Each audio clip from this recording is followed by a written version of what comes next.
matin, je pensais, pendant que j'étais assis sur la chaise, j'ai dit, quel bel hôpital ici, à matin. Pas vrai? On est venu à l'hôpital. Oui, puis je vais prier, parce que je pense que je vais m'en aller un peu partout. Fait que, Seigneur Jésus, on veut te dire merci ce matin. Merci, merci parce que tu es présent. C'est ton Église. C'est tes enfants, Seigneur. Puis on veut remettre toutes choses, on veut remettre, Seigneur, ta parole, Seigneur, qui nous éclaire, qui vient nous réconforter. Et je te demande, Seigneur, de venir vraiment toucher nos cœurs, afin, Seigneur, que ta parole puisse continuer à venir nous transformer de plus en plus, Seigneur. Au nom du Père, du Fils et du Saint-Esprit. Amen. Fait que ce matin, je vais juste commencer avec la parole, juste vous lire ici, c'est l'Éternel, dans le psaume 23, ça dit « L'Éternel est mon berger, je ne manquerai de rien. Il me fait reposer dans de verts pâturages. Il me dirige près des eaux paisibles. Il restaure mon âme. » Ce que j'aimerais vous partager ce matin, c'est la restauration. Il restaure mon âme. Puis gardez ça à l'esprit, parce que ce que je vais vous dire, ça va être très important. Je viens de revenir de vacances, puis avant que je parte en vacances, mon fils, il dit, « Papa, il dit, écoute, il dit, mon voisin, il dit, mon fils, avec son petit bicycle à pédale, il a graffiné l'auto de mon voisin. Mais il dit, on n'est pas sûr. D'après moi, ça n'a pas de sens que ça soit lui, mais le voisin, il est fâché. En plus, il dit, c'est une vieille voiture, un 2004. Il fait dur, le char, mais il veut que je fasse peinturer l'auto. Fait que là, je fais comme, écoutez, je suis un peintre automobile. Fait que je dis à mon fils, casse-toi pas la tête avec ça. Je dis, papa va monter là-bas, puis il va aller réparer l'auto. Fait que ici, j'achète la peinture, puis tout le kit pour réparer l'automobile là-bas. Et quand je suis arrivé là-bas, j'ai dit à mon fils, je dis, attends une minute. Parce que pour peinturer un côté d'automobile, il faut enlever les poignées, ça demande beaucoup de temps. Il faut enlever les poignées, les rubbers, il faut enlever les panneaux de porte, tout ça. Fait que j'ai dit, on va essayer quelque chose. Je l'ai sablé à l'eau, je l'ai boffé, puis c'est venu quasiment à 98 % on ne voit plus rien. Mais là, le voisin, lui, il est venu voir, il n'est pas satisfait. Mais j'ai la peinture, mais je suis en vacances. Puis là, j'ai dit, pour faire ça, ça va prendre 2 journées à faire ça. Fait que je fais comme, OK. Là, mon gars, il dit, en tout cas, tabarnane, il va rester de même, son char, là, parce que ça n'a pas d'allure. Il est vieux, le char, il est graffiné partout, puis tout. Fait que dans ma tête, je suis là, je fais comme, ouais. C'est soit on peut se battre, on peut argumenter, on peut chialer, on peut faire tout ce qu'on voudra, puis il n'est pas obligé, parce que le gars, il n'a pas de preuve comme quoi que c'est son fils qui a graffiné l'auto. Fait que je suis dans la maison, puis je regarde mon fils, puis là, je me promène dans la maison, puis je me dis, il y a une parole qui me vient à l'esprit. Ça dit, si quelqu'un te demande de faire 1 000, fais-en 2. Fait que là, je fais comme, attends une minute. Au lieu de peinturer l'auto, je regarde l'auto, les lumières sont mortes. C'est un 2004. On ne voit plus à travers les lumières. Puis je regarde l'auto, puis il y a plein de graphines. Fait que je pars, je m'en vais tout sabler les lumières, je boffe les lumières sur l'auto, puis je fais les graphines. Mais croyez-moi pas, le but de tout ça, c'est d'emmener la paix dans la situation. Parce que quand on argumente, quand on chicane, on n'emmène jamais la paix. Puis ça va loin. Puis peut-être, il y aurait eu une séparation de voisins, ils ne sont plus capables de se parler. Mais ce que ça a fait, c'est qu'en faisant plus, c'est incroyable ce que ça a fait dans le cœur de ce monsieur-là. Il était là, puis il me saluait, « Bonjour », puis à mon fils, puis « Wow ». Fait que ce que je veux en venir par rapport à la restauration, c'est que j'ai passé 25 ans de ma vie à faire de la restauration. 25 ans. Pour faire de la restauration, quand on fait de la restauration, ça veut dire qu'il y a quelque chose qui a été endommagé. Il faut la ramener dans son état original. On a tous été endommagés. Tout le monde ici a été endommagé, peu importe. Puis, quand je pense à cette restauration-là, pendant 25 ans, j'ai commencé, je me souviens, quand j'ai commencé, je travaillais pour Volkswagen, puis c'était un dealer, puis c'était rendu, j'avais pogné une petite coche. Ça faisait 2 ans que je travaillais dans un petit garage, puis à un moment donné, je rentre pour Volkswagen. Puis je me souviendrai tout le temps, c'est que je commence, puis le peintre qui était là, 30 ans d'expérience. À chaque fois que je faisais une job, lui, il s'en allait pour la peinturer, il critiquait toujours ma job. Hey, j'ai dit, lui, là, il me tombe ses nerfs. Hey, lui, il est fatiguant en tabarnane. Là. Il n'est jamais content. Il chiale sur tout ce que je fais. Puis à un moment donné, il me dit, écoute-moi bien, petit gars. J'avais 22 ans. Il dit, écoute-moi bien, petit gars. Si tu ne m'écoutes pas, là, ben, tu vas te retrouver, tu vas perdre ta job. Je dis, ah ouais, hey, là, c'était sérieux.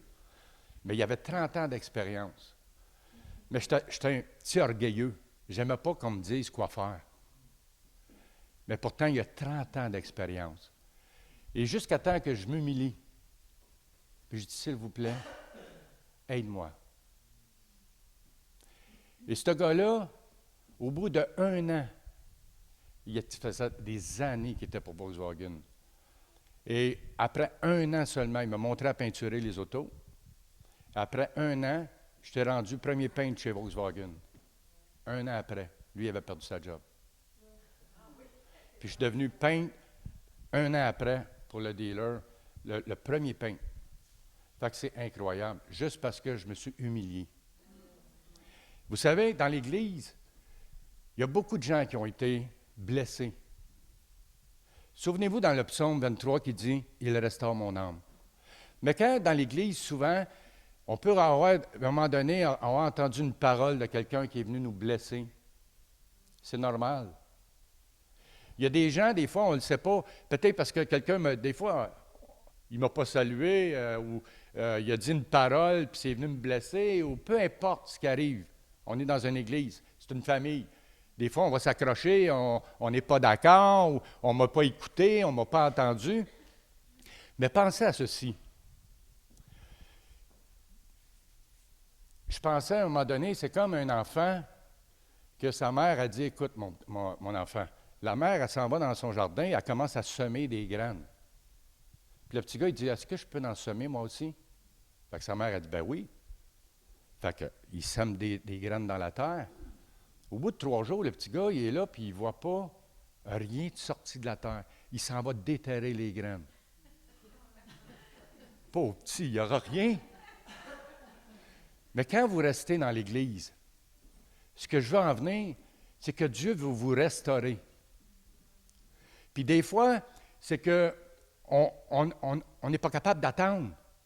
Dieu fait un travail.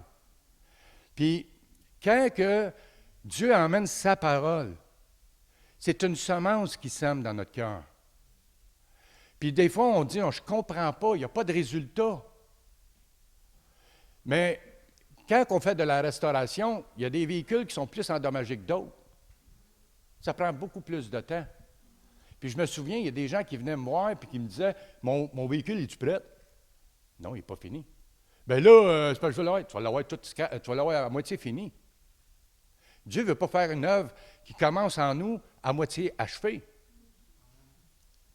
Il veut faire une œuvre merveilleuse dans nos vies, justement, pour qu'on puisse avoir un impact, qu'on porte du fruit.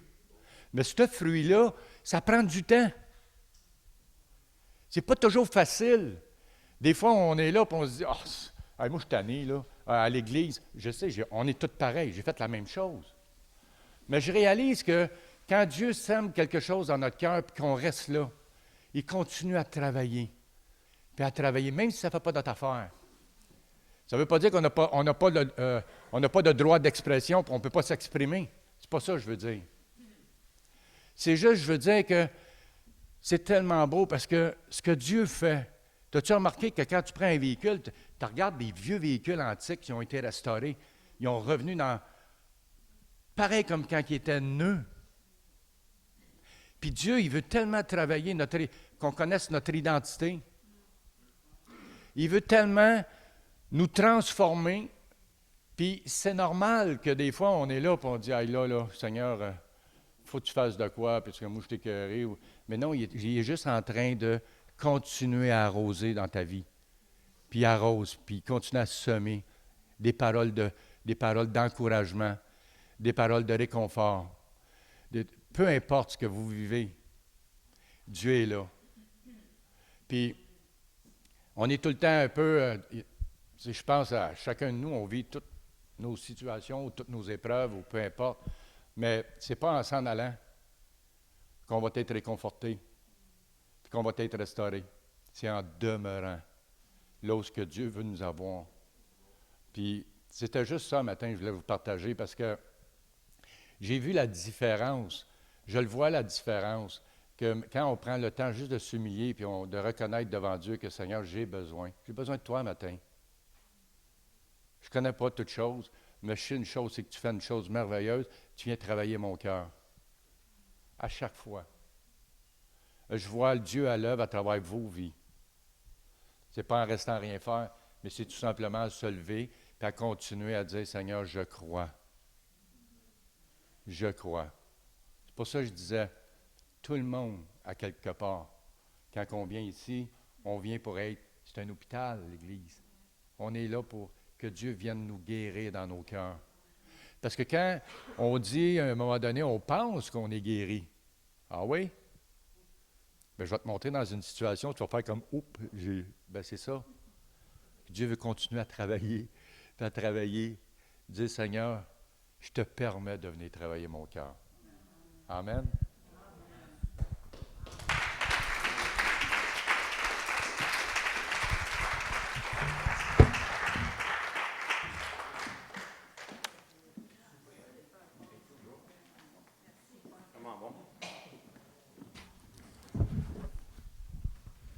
Amen.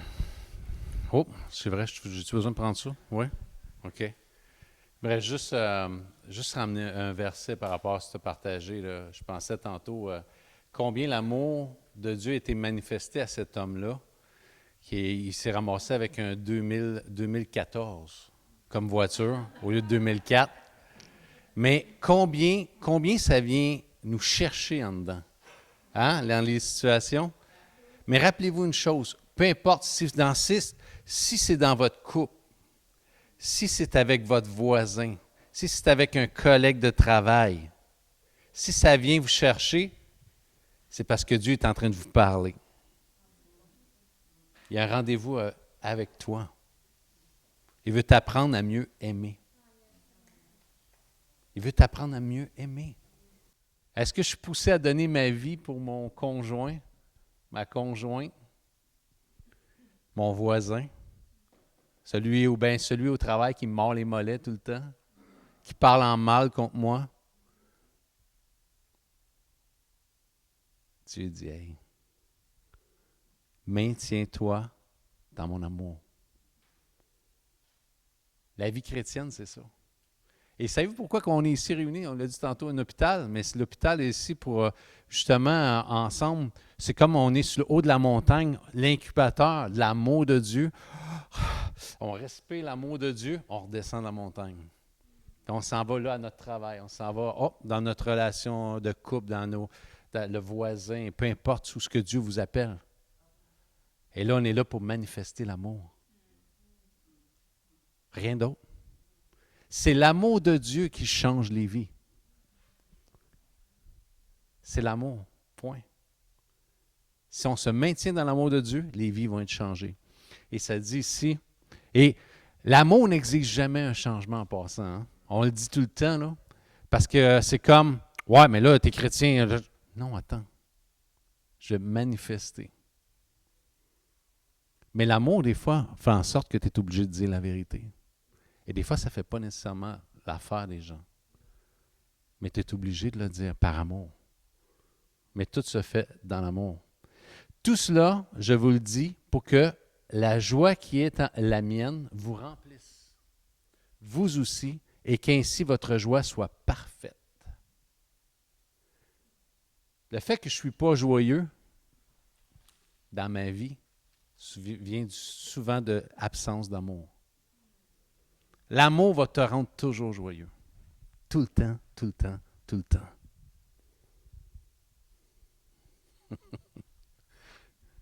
J'aime ça parce que Dieu pète mes concepts souvent. J'aime ça parce que Dieu vient me briser là-dedans. Tu sais, qui ne vit pas de la déception à un moment donné? Qui a jamais vécu de déception ici? Non? Mais Dieu m'a parlé, il m'a dit, « Hey, tu sais que quand tu es déçu, c'est un rendez-vous pour me rencontrer.